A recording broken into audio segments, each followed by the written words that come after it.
Welcome to White Regis TV film review and preview. I'm Andrew Wright. This week, Zootropolis 2 was released on home video. It's known as Zootopia.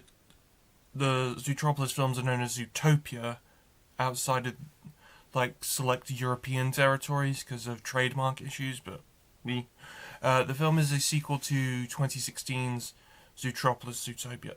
It's just going to get confusing. I'll just say Zootropolis. I was going to say Zootopia, but I'll say Zootropolis, otherwise I'll get myself confused. The film stars Ginnifer Goodwin and Jason Bateman, among others like Idris Elba and Shakira, reprising their roles from the first film, and are joined by Ke Huy Quan and Andy Samberg, among others.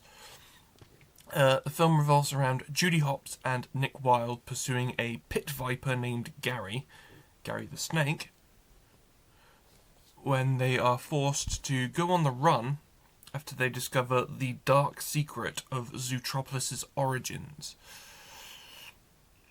The film won Best Animated Film at the BAFTAs and is also nominated for Best Animated Feature at this weekend's Oscars. So I watched the film for the first time this week. I also watched it back to back with the first film, because I rewatched the first film just to sort of catch myself up, to sort of refresh my memory. Also because I got the 2-pack Blu-ray, and I thought that the second film was definitely a bit clunkier in the first 10 minutes than the original, but otherwise it's a solid film. It's about learning to accept the differences in others, and in the first film, I really liked the Godfather gag. In the second one, I really liked there's a Ratatouille gag, and there's also an extended Shining reference. So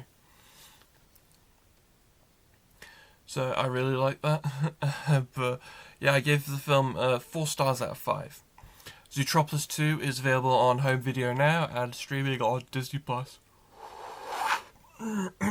Also released this week on home video was Five Nights at Freddy's 2.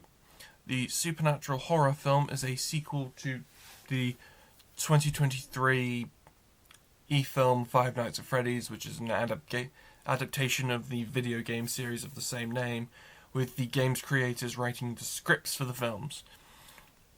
The film Five Nights at Freddy's 2 stars Josh Hutcherson, Elizabeth Lail, Piper Rubio, and Matthew Lillard reprising their roles from the first film, and they're joined by McKenna Grace and Skeet Ulrich. The film takes place 18 months after the first film, after the previous film, and revolves around Abby getting manipulated by the marionette animatronic from the original Freddy's Fazbear's Pizza, who wants to get revenge against parents. So it's a bit more diving into the lore. Now, the first film took place at what appeared to be a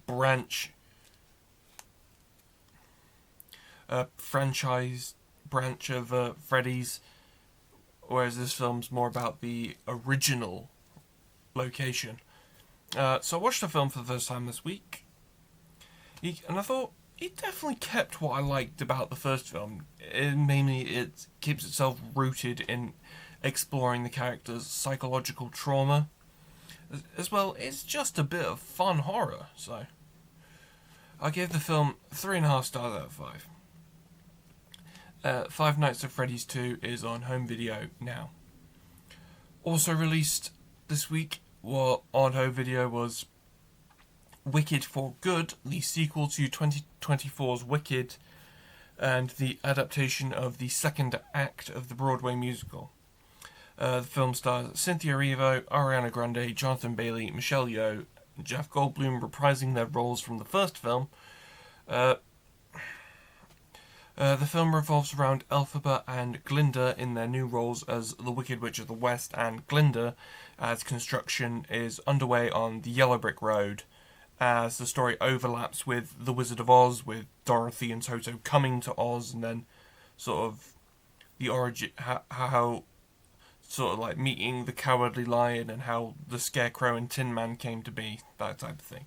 So very much, it's Wizard of Oz, so a lot of it is partly like the story of Wizard of Oz, but mainly from different perspectives, like Elphaba and Glinda. So I watched this film for the first time this week. I didn't particularly like the first film very much, especially because it just doesn't work as a musical. It's just, the musical sequences, you could just cut them, and it would make no difference. And to be fair, you could have done the same with this. The musical sequences are the worst parts about the film, and I thought Michelle Yeoh sounded very out of tune.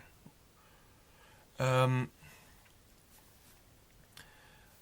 I thought that the best parts about the film were when it has a dark tone and it actually taking itself seriously, as opposed to when it's just being like with the musical sequences or when they pronounce words in a stupid manner.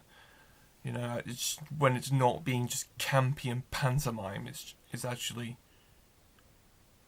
has redeeming qualities. So I gave the film 3 stars out of 5, but I definitely thought it was better than the first film. So Wicked for Good is available on home video now. That's all I have for this week, but be sure to check back next week where I'll be talking about Project Hail Mary, which I thought I was going to talk about this week, but apparently I can't read dates. And the boxing biopic Christie. See you next time.